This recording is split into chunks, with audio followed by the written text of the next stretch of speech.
इसी में पूरा जीवन निकल जाता है। 100 जरूरी काम छोड़कर समय पर भोजन कीजिए।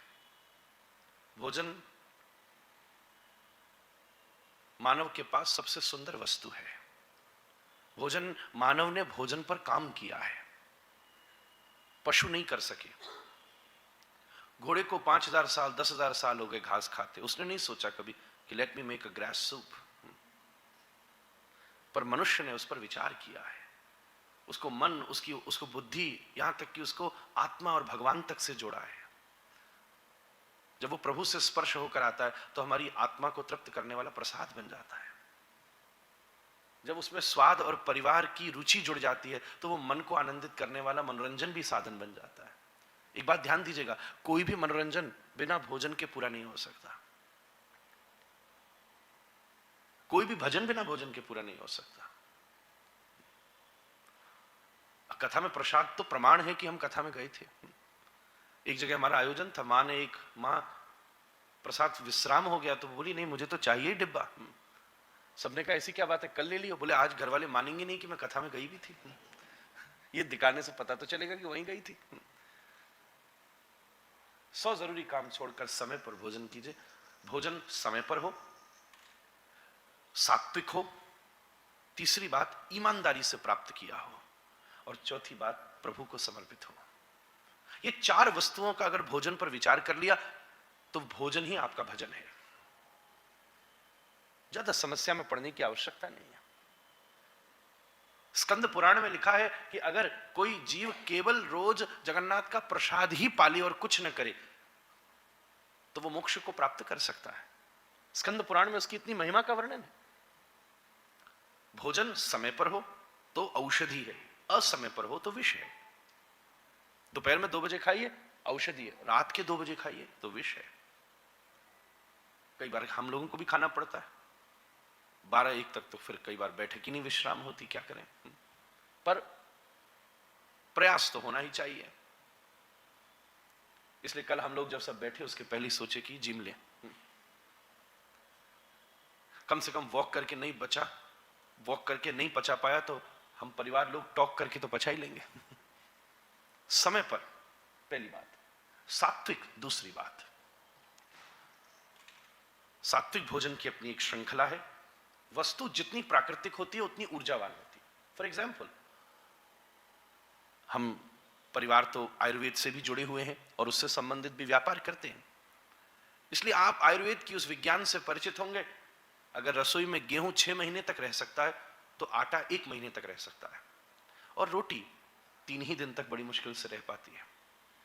प्राकृतिक वस्तु पर मानवीय जितना हस्तक्षेप होता जाता है वो वस्तु की आयु उतनी शिथिल होती जाती है।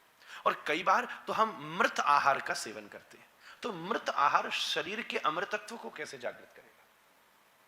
If the food is dead, मृत आहार, जब हम फल खाते हैं तो वो मृत आहार नहीं है।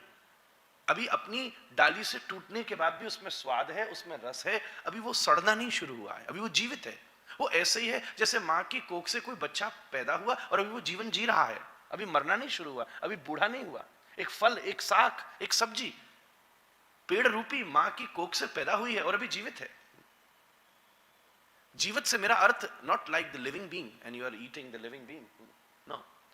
कहने का मतलब अभी उसके भीतर लाइफ एनर्जी है जो हमारी लाइफ एनर्जी को सपोर्ट कर सकती है। आई होप आप समझ पा रहे होंगे, क्योंकि जीवन ही जीवन को ऊर्जा दे सकता है। जो मांसाहार का सेवन करते हैं वो तो आहार ही मृत है, पहले ही मारा जा चुका है, उसको क्या खाया जाएगा? सात्विक आहार। बहुत सारे लोग प्रश्न करते हैं, बहुत बड़ा प्रश्न उठता है प्याज और लहसुन को लेकर। हालांकि हिंसा तो मदुरा में भी नहीं है। आज मदिरा का जो निर्माण किया जाता है उसमें कौन सी वायलेंस है? कोई वायलेंस नहीं है। फिर तो आदमी सोचता है कि फिर चलने दिया जाए। भोजन का संबंध मन के साथ है, जितना तन के साथ है उससे ज्यादा मन के साथ है। इसलिए कई बार मन की बात कहनी हो तो भोजन पर ही ले जाया जाता है। I am so sorry to say but when you date you eat, isn't it? इतना बहुत तो किए होंगे दामाद जी। When you date you eat. मन का भोजन का संबंध है। प्याज लहसुन में कोई हिंसा नहीं है, कोई पाप नहीं है। हाँ, परंतु अगर कोई डायबिटीज का मरीज इंसुलिन भी लगाए और फिर गन्ने का जूस भी पी ले, तो उसने स्वयं विषामृत की संधि कर ली। एक तरफ हम साधना में मन को लगाने की प्रयास करना चाहते हैं, और फिर अगर ऐसे आहार का सेवन करें जो मन को उच्चाटन देता हो, तो हमारे भीतर अंतर्द्वंद शुरू हो जाएगा। हम चाहते हैं कि मन किसी एक प्रोसेस में कंसंट्रेट हो, इसलिए हमारे यहाँ चैंटिंग है कि एक मंत्र को रिपीट करते रहो जिससे वो हमारी श्वासों की गति पर चढ़ जाए। ध्यान से सुनिएगा। जस्ट लाइक ट्रेन के प्लेटफॉर्म पर आप दौड़ रहे हो, उतनी तेज तो दौड़ो ना कि ट्रेन की स्पीड से ऊपर चढ़ जाओ। तो ऐसे ही हमारे जीवन, हमारे मन की एक गति चल रही है, तो हमें जप करते हुए उसको इस स्थिति तक ले जाना है कि वो हमारी आवागमन की ऊर्जा तक चढ़ जाए। ध्यान दीजिएगा। पर अगर मन को एकाग्र करने की हम कोशिश में हैं और उसमें किसी ऐसी वस्तु का सेवन करें जो मन को उग्र करे, तो एकाग्रता और उग्रता दोनों में संबंध नहीं बैठेगा। आजकल people are aware about having so much sugar that it can give you a sugar rush. Somehow it is close to the same format. हम हाइपर हो सकते हैं अगर बहुत ज्यादा, खास बच्चों में ये देखा जाता है, हाइपर हो सकता है बच्चा अगर बहुत ज्यादा शुगर इनटेक कर ले। तो उसी कैटेगरीज में ये सारे विषय उत्पन्न हुए हैं। तो सात्विक, तीसरी बात, ईमानदारी से प्राप्त किया। सही बात है, भोजन छीना जा सकता है, भूख और पचाने की ताकत किसी से नहीं छीनी जा सकती। ईमानदारी से प्राप्त किया भोजन ही भोग लग सकता है, उसी का ही भोग लग सकता है। भगवान खंगाल लेते हैं कि ये लाया कहां।